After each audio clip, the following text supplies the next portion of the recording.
everyone, welcome again to our educational channel. Today in this video we will be starting with unit 4 of class 9th Maharashtra board. Very first topic of unit 4 from class 9th is 4.1. Please listen. This is a poem. Usually what we used to do, we used to understand about the poet. If we are learning any poem, first we used to understand about the poet and then we'll come to the detailed explanation of the poem. But in this poem, the name of the poet is not known to us. It means यहाँ पे unknown poet है. Okay, तो poem का नाम है Please Listen. और poem का नाम सुन के ही समझ में आ रहा है कि poet जिन्होंने भी ये poem लिखा हुआ है वो हमें क्या बोलना चाहते हैं. वो बोलना चाहते हैं कि सुनो, प्लीज सुनो, एक अच्छे लिसनर बनो और सुनने की क्वालिटी रखो आप में. बहुत सारे लोग आपको मिल जाएंगे जो बोलते हैं बट सुनते गुड लिसनर्स बहुत ही कम होते हैं. कभी कभार ऐसा होता है कि सामने वाला पर्सन बोलता है कुछ और हम क्या करते हैं, वो आधे में ही बोल रहा है और उसकी बात आधे में काट के हम जवाब देते हैं. तो इसे गुड लिसनर नहीं बोलते हैं. गुड लिसनर क्या होता है, एक अच्छे से सामने वाले की सुनता है और समझता है एंड देन रिएक्ट करता है. आफ्टर ऑल एक गुड लिसनर ही गुड स्पीकर हो सकता है. ठीक है, तो ये पोएम जो है, ये पोएम का बहुत ही डीप मीनिंग है. Beautifully it has been described. This poem is describing the importance of listening. हमें पता होता है कि कई बार ऐसा बोला जाता है, silence is greater than words. कि चुप रहना, सुनना, समझना कुछ बोलने से ज्यादा इंपॉर्टेंट रखता है. ठीक है, किसी को भी फटक से आंसर नहीं देना चाहिए, जल्दबाजी में रिप्लाई नहीं करना चाहिए, हमें अपनी लिसनिंग स्किल्स इंप्रूव करनी चाहिए. ऐसा सब इस पोएम में बताया गया है. ठीक है, तो स्टार्ट करते हैं स्टेंजा वाइज. फर्स्ट स्टेंजा से स्टार्ट होता है और पोएम में क्या बोला जाता है, पोएट क्या बोलते हैं, when I ask you to listen to me and you start giving me advice, You have not done what I asked. जब मैं बोल रहा हूं तुम्हें कि मुझे सुनो, तो तुम क्या करते हो, मेरी सुनते तो हो बट मेरी सुनने के बाद मुझे एडवाइस देने लगते हो. कभी कभार क्या होता है कि हम किसी को बोलने जाते हैं, कुछ अपनी प्रॉब्लम्स बताने जाते हैं, तो वो हमें एडवाइस देने लगता है कि ऐसा करो, ऐसा मत करो. बट उस वक्त हमें एडवाइस की ज़रूरत नहीं होती है. हर वक्त हमें एडवाइस की ज़रूरत नहीं होती है. उस वक्त हमें ऐसा लगता है कि बस कोई हमारी सुने. तो वही पोएट बोलते हैं कि जब मैं बोल रहा हूँ कि मुझे सुनो और तुम मुझे एडवाइस देना स्टार्ट कर देते हो सुनते ही, तो ये वो नहीं है जो मैंने कहा था. तुम वो नहीं कर रहे हो जो मैंने तुमसे करने के लिए कहा था. When I ask you to listen to me and you begin to tell me why I shouldn't feel that way, you are trampling on my feelings. जब मैं तुमसे बोलता हूँ कि मेरी सुनो और तुम क्या बोलते हो मुझे कि देखो, अगर पोएट क्या बोलना चाहते हैं कि अगर मैं तुम्हें बोल रहा हूँ कि मुझे अच्छा नहीं लग रहा है, मेरे बेस्ट, सपोज तुम्हारा कोई झगड़ा हुआ है, ठीक है, ये मैं एग्जांपल दे रही हूँ, सपोज आपका कोई झगड़ा हुआ है आपके बेस्ट फ्रेंड के साथ और आप जब घर आते हो तो आप किसी और फ्रेंड से मिलते हो, तब आप उससे शेयर करते हो, देखो आज मुझे बहुत बुरा लग रहा है, कॉलेज में मेरे बेस्ट फ्रेंड के साथ झगड़ा हुआ.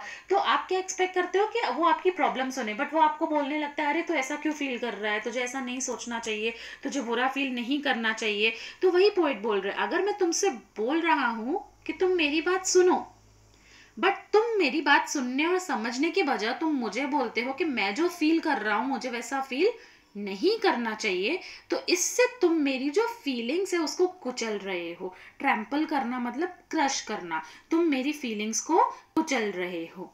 When I ask you to listen to me and you feel you have to do something, जब मैं तुम्हें बोल रहा हूँ कि सुनो मुझे, मेरी प्रॉब्लम्स को सुनो, समझो, बट तुम्हें ऐसा लगता है कि तुम्हें मेरी प्रॉब्लम्स का सोल्यूशन निकालना चाहिए और तुम सॉल्यूशन निकालने लग जाते हो, तो अगर तुम ऐसा करते हो तो उस वक्त तुमने मुझे फेल कर दिया.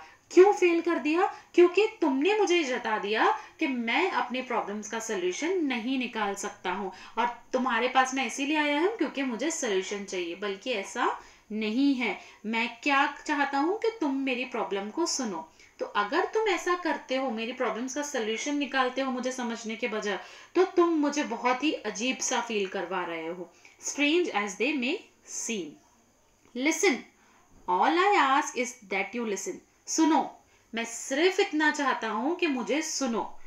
डू नॉट टॉक और डू, तुम कुछ बोलो मत, तुम कुछ करो मत, जस्ट सुनो और समझो. मैं सिर्फ यही चाहता हूं. Advice is cheap, 20 cents will give you both dear Abby and Billy Graham in the same newspaper. क्या होता है न्यूज़पेपर में ना, एक जैसे न्यूज़पेपर में एडवर्टीजमेंट्स आती हैं कि अगर आपको कोई एडवाइस चाहिए तो यहाँ से मिलेगी, तो ऐसा कुछ एबी करके जो है वो एडवाइस देते हैं बिली ग्राम, जिन्हें एडवाइस चाहिए रहती है। तो ऐसे इस तरीके से एडवाइस दी जाती है पैसों में। तो राइटर क्या बोल रहे, पोएट क्या बोल रहे कि एडवाइस तो बहुत चीप है, वो मुझे कहीं से भी मिल जाएगी, बट मेरे प्रॉब्लम्स को समझने वाले इंसान हर कहीं पे मुझे नहीं मिलेंगे। All I can do for my self, I am not helpless, मैं मेरे लिए, and I can do for my self, मैं मेरे लिए कर सकता हूँ जो मैं कर सकता हूँ, मैं खुद के लिए कर सकता हूँ बहुत कुछ, मैं हेल्पलेस नहीं हूँ। मैं शायद मैं डिस्करेज्ड हूँ, शायद मैं अभी काँप रहा हूँ, शायद मुझे अभी डर लग रहा है, शायद मैं अभी कॉन्फिडेंट नहीं हूँ। Discourage and filtering means confidence ना होना, ठीक है। तो बट मैं हेल्पलेस नहीं हूँ, ठीक है। मैं भले ही अभी काँप रहा हूँ बट मैं हेल्पलेस नहीं हूँ। तो ये नेक्स्ट आगे देखते हैं पोएट क्या बोल रहे हैं।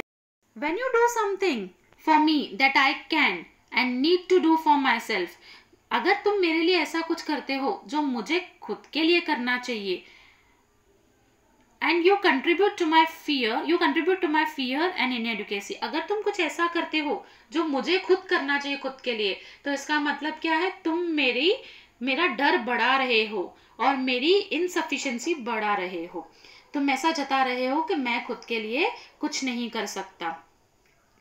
But when you accept as a simple fact that I feel what I feel, no matter how irritational, but अगर तुम एक्सेप्ट करते हो कि ठीक है, मैं अगर जो फील कर रहा हूँ वो सही है, ठीक, वो इरिटेशनल, कितना भी इरिटेशनल हो, कितना भी कैसा भी फीलिंग हो, अगर तुम मेरे फीलिंग्स को समझ रहे हो, then I can stop trying to convince you, तब मैं तुम्हें कन्विंस करना स्टॉप करूंगा, and get about this business of understanding what's behind this irrational feeling. तो इसके बाद मैं समझ जाऊंगा कि हाँ, जो मैंने बोला वो तुम समझे हो और तुम ये सब झंझट से बाहर निकल रहे हो कि शायद तुम्हें सोल्यूशन फाइंड आउट करना है। And what that's clear the answers are obvious and I don't need advice, और इससे सब क्लियर हो जाएगा और कि मुझे एडवाइस नहीं चाहिए, मुझे आंसर्स नहीं चाहिए, मुझे क्या चाहिए कि मुझे कोई समझे। Irrational feelings make sense when we understand what's behind them, जो फीलिंग, ऐसी फीलिंग्स होती है ना जो इरिटेट करती हैं बहुत, उनमें भी सेंस होता है अगर हम समझेंगे तो अगर तुम्हें मेरी फीलिंग्स इरिटेशनल लग रही है फिर भी तुम समझ रहे हो कि हाँ वो फीलिंग है और सही है, तो ऐसा फील हो सकता है, तो तुम समझ पा रहे हो कि सच में मुझे तुमसे क्या एक्सपेक्टेशंस है, और तब तुम समझोगे कि जो इरिटेशनल फीलिंग्स होती हैं उनके पीछे भी कुछ रीजन होता है। Okay, perhaps that's why prayers works sometimes, इसीलिए तो बोलते हैं प्रेयर्स वर्क्स, क्योंकि गॉड जो है वो बोलते नहीं है रिटर्न, वो लिसनर्स होते हैं, वो चुपचाप बैठ के सुनते हैं हमारा कि हम क्या बोल रहे हैं। For some people God is mute, कुछ लोगों के लिए गॉड म्यूट है, और वो क्या बोलते हैं कि इसीलिए तो वो गुड लिसनर्स है, इसीलिए तो हमारी प्रेयर्स जो है वो सुनते हैं अच्छे से, इसलिए वो गुड लिसनर है और हमारे प्रेयर्स को एक्सेप्ट करते हैं। And he doesn't give advice और ट्राई टू फिक्स थिंग्स, ठीक है, तो वो चीज़ें सुधारना नहीं चाहते, वो सिर्फ सुनते हैं अच्छे से और ऑटोमेटिकली हम अच्छा फील करने लगते हैं। God just lessons and let's you work it for your self, God सिर्फ सुनते हैं और हमें अलाउ करते हैं कि हम खुद के लिए काम कर पाए। इसीलिए मैं चाहता हूँ तुम भी सुनो एंड जस्ट सुनो ही। And if you want to talk wait a minute for your turn, अगर तुम बोलना भी चाहते हो ना तो ठीक है, कोई प्रॉब्लम नहीं है, बट इंतजार करो, सामने वाले को अपनी पूरी बात रखने दो, मुझे मेरी पूरी बात रखने दो, तुम्हारी बारी आने का वेट करो for your turn and I will listen to, और उसके बाद फिर मैं तुम्हें सुनूंगा। तो ये थी पोएम प्लीज लिसन। अगर आपको ये पोएम समझ में आई तो आप प्लीज मेरे वीडियो को लाइक कीजिए और अपने फ्रेंड्स के साथ भी शेयर कीजिए। Thank you so much for watching.